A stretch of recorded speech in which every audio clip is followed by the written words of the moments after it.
सरकारनं गाव पातळीवर समित्या स्थापन केल्या नसल्यानं मराठ्यांना कुणबी प्रमाणपत्र मिळण्यात अडचणी। मनोज जरांगे यांनी ठेवले सरकारी अनास्थेवर बोट।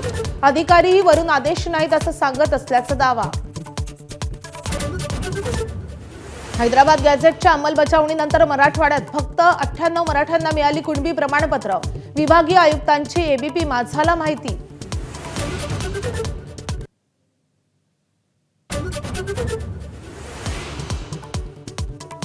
महायुतीचे निर्णय स्थानिक पातळीवर होणार। भाजप प्रदेशाध्यक्ष रवींद्र चव्हाण यांची माहिती। तिन्ही पक्षांचे वरिष्ठ नेतेच निर्णय घेतील असा पाढाही कायम। मुंबईमध्ये नवाब मलिकांकडे नेतृत्व दिल्यानं राष्ट्रवादी महायुतीच्या चर्चेतून दूर। भाजपमधल्या सूत्रांची माहिती। मलिकांना बदलल्यास राष्ट्रवादीला महायुतीत घेण्याची भाजपची तयारी। राष्ट्रवादी मात्र मलिकांकडेच नेतृत्व ठेवण्यावर ठाम। मुंबईमध्ये मुस्लिम बहुल भागामध्ये एकनाथ शिंदेंना पसंती मिळत असल्याचं भाजपचं सर्वेक्षण। मुस्लिम बहुल 25 जागांवर भाजप फार रस्सीखेच करणार नाही अशी सूत्रांची माहिती।